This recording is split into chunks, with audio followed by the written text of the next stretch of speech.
Hi, this is Jeff White with Versatile Fighting Arts and Life and Living Now.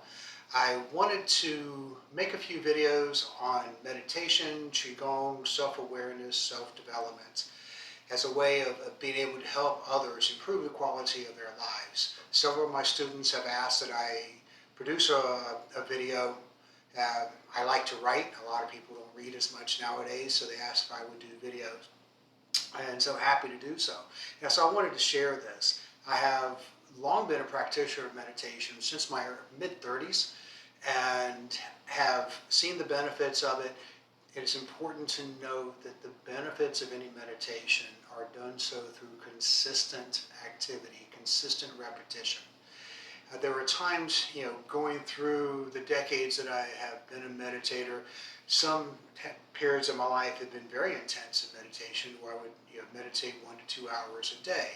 Other times it's 15, 20 minutes.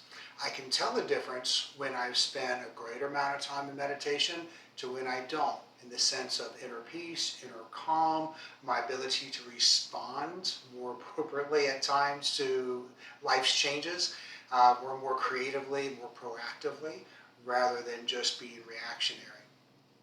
So when you're looking at meditation, and I approach meditation from a non-religious point of view. For me, you simply are looking at your mind and you're quieting your mind. That's all we're doing. And it's obviously more difficult than it may seem.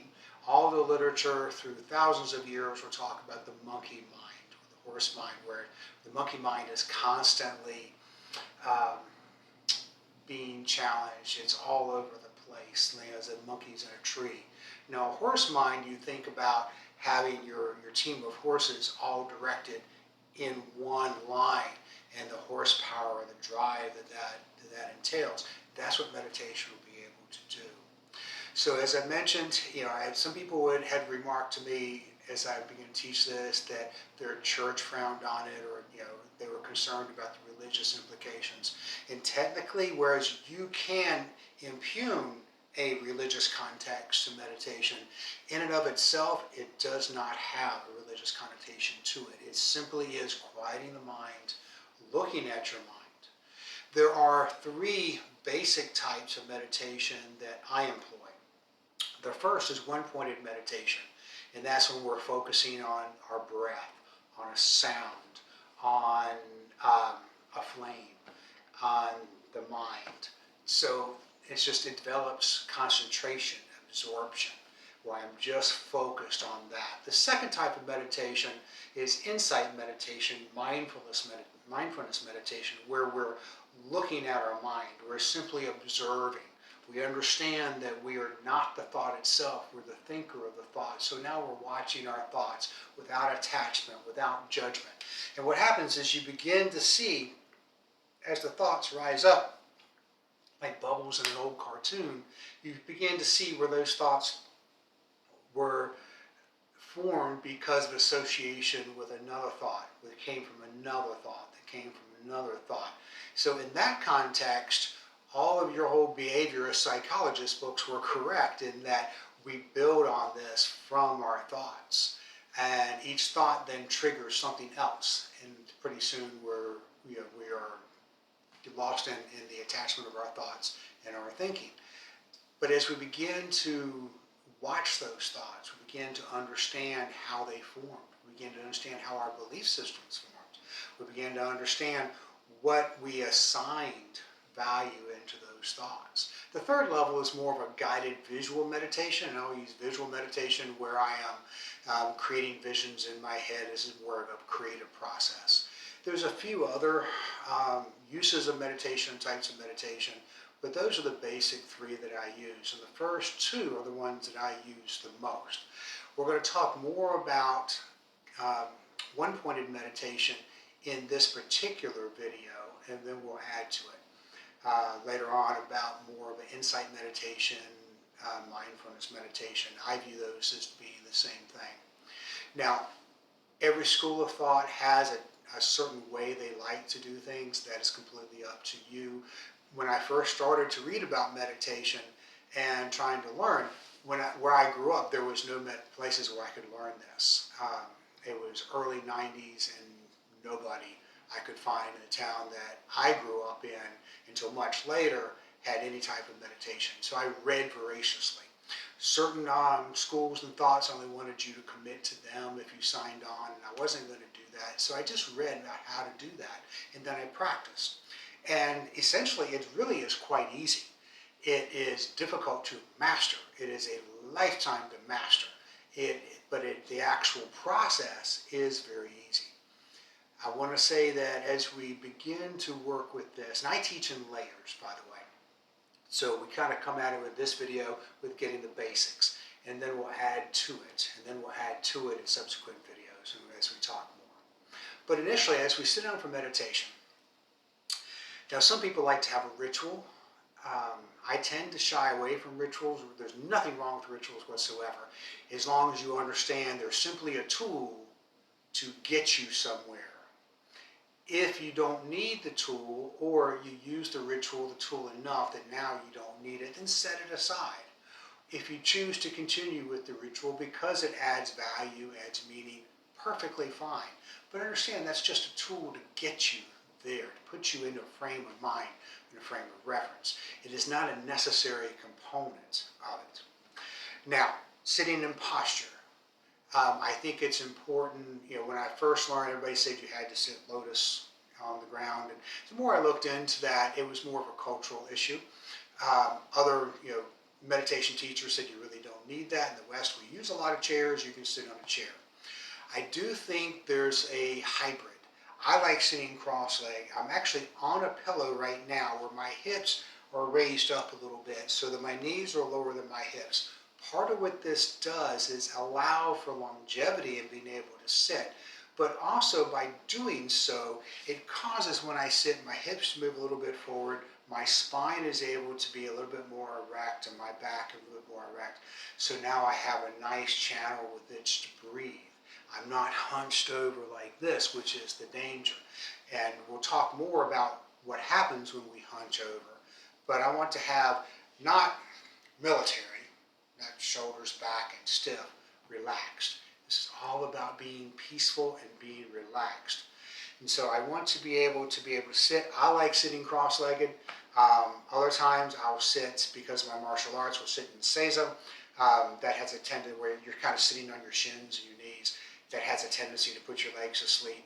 This I can sit for a long period of time, and it puts me in a place where my back is straight, and I can breathe, and I can hold this position for a good while. You can, if you like, if you makes it feel better to connect energy between any of your fingers actually, or I tend to sit like this. And I do sense there is a completion of energetic circle when I do that. I can go here and I'm still completing circles. I've actually just sat and just meditated and had very deep meditation just sitting like this. So remember, there are certain things that may aid in your ability to meditate that do not actually affect long-term your meditation. But if we're sitting and with concentration, all I want to do is close my eyes. In this case, I usually will tell people to focus on your breath first. All right? Let go of the day. Forget about everything. Forget about work, what you need to do, the to-do list, the dishes. It doesn't matter.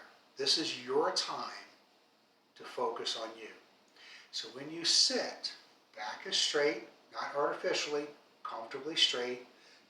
Hips kind of tucked in, so you have a nice curve in your spine, so that your spine is straight with this natural curve and bend. And I'm going to sit and I'm going to focus on my breath.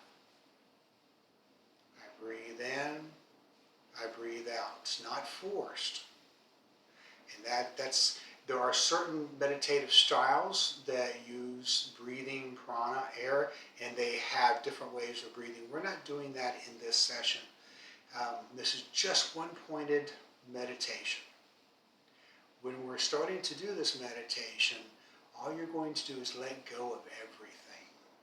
You're just going to focus. In this case, we're going to focus on our breath. And it's important to note that you're not forcing the focus. You're using your intent. It's kind of a relaxed mind. In martial arts, we talk about having tone instead of tension.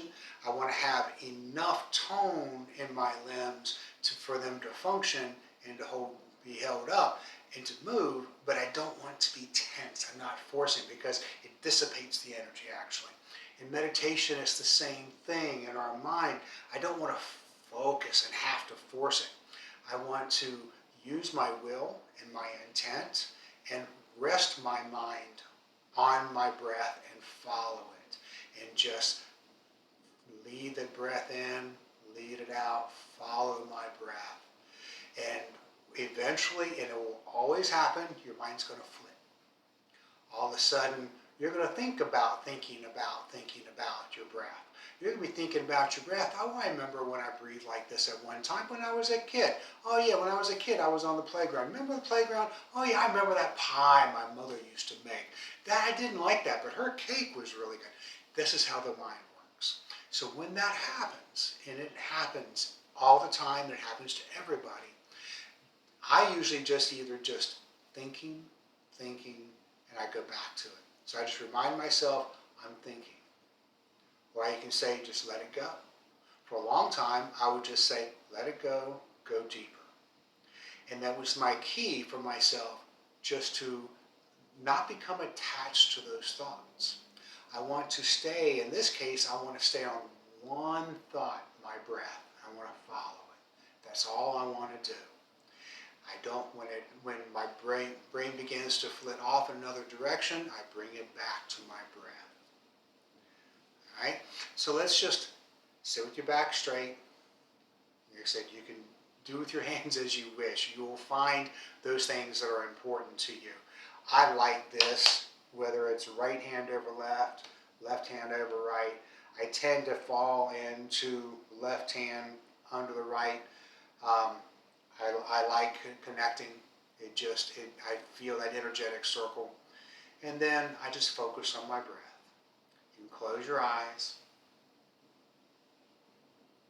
and you focus.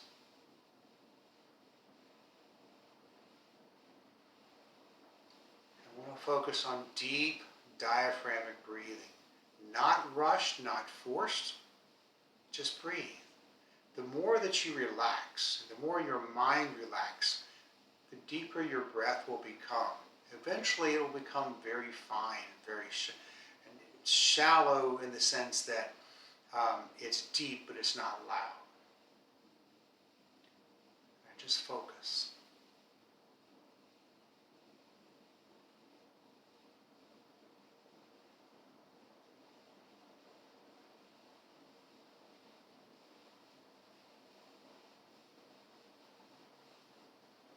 Notice that I'm breathing from my diaphragm, not from my chest.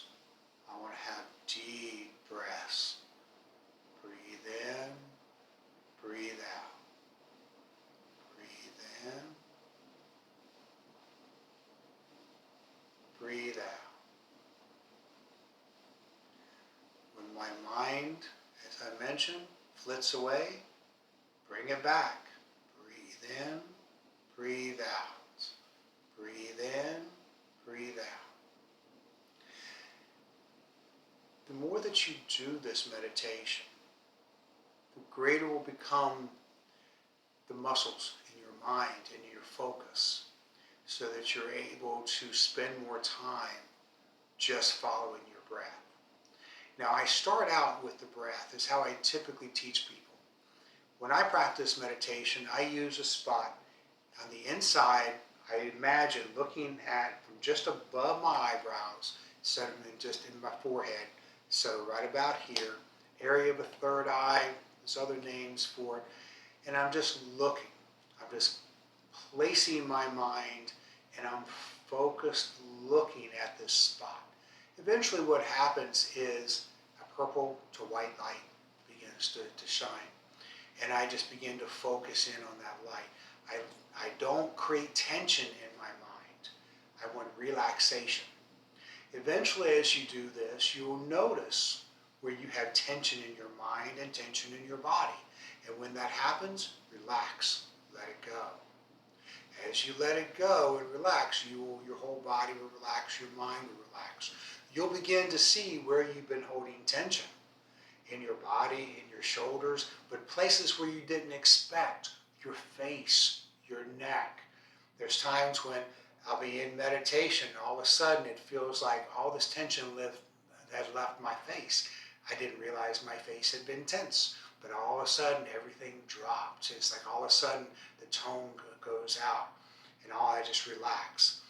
The more that you do this, you'll also be able to sense when your mind becomes tense and when it becomes relaxed. And what you want to do with this is create focused mind. So that becomes the first step. As we do this one-pointed meditation, it is incredibly beneficial. You will see the results compound over time, but you do need to be consistent. How long do you need to meditate? Minimum, when you first get started, 5 minutes is an eternity. I remember when I first got started, I'd be sitting there and I'm going, I know I've been at least 15 minutes, 2 minutes. I know it's been at least 20 minutes, 3 minutes. It would seem to go on forever. I put a little watch beside me and I would think, literally, I know I've been at this 10, 15 minutes, I'm getting really good. And it'd be like less than 5. So your perception of time, because part of your mind is always thinking about that clock is part of this. And so you need to let that go. Just focus. Forget about everything else. That is a key. You forget about everything else. You train your mind to not run the tens of thousands of automatic thoughts that go through our head at any one day. And instead, during this period of time, I'm simply going to breathe, follow my thought. I'm simply going to focus on my mind without thought. I had posted on Facebook a little thing called Mind the Gap. And when I'm focusing on that center spot, that's what I'm doing. I'm placing my mind in between the thoughts. And in between those thoughts, you will find this great sense of stillness and peace. So that's what you do. You simply focus. The more that you focus, either on the third eye, the center of the mind, it could be literally in the 60s, we'd read books on the navel. They were focused on their navel. I had meditation teachers that would use candles, flames. It doesn't matter what it is. You're simply focusing on that. You have a sensation of becoming one with that, whatever that object is. So it changes your perception as you become absorbed.